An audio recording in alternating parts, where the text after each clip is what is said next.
President Joe Biden was in New Mexico today, touting his administration's manufacturing push and celebrating a victory for abortion rights advocates in Ohio. And on the GOP side, frontrunner Donald Trump is sharpening his attacks on rivals ahead of a court hearing in another potential indictment.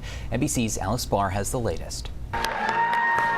President Biden on the road balancing official business and campaign fundraising in New Mexico today, touting his administration's efforts to boost clean energy and manufacturing.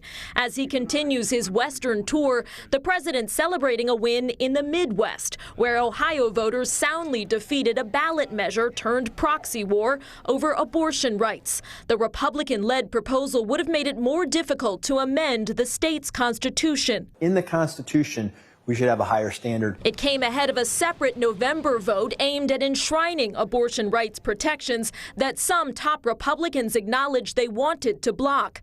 President Biden called it a blatant attempt to weaken voters' voices as advocates look ahead. It is absolutely an indication of how big we're going to be able to win in November, but also next year with the presidential election, that abortion is a winning issue. Ohio is one of several states putting abortion protections on the ballot, as Democrats hope the issue will keep driving voters to the polls. Driving division among Republicans, former President Trump's personal attacks, including taking aim at Republican rival Chris Christie's weight.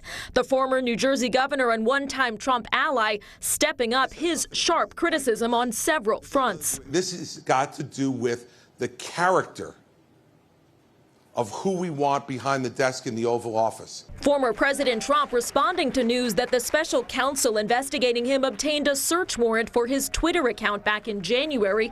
The former president calling it a hit on his civil rights to infringe on his presidential campaign. In Washington, Alice Barr, NBC News.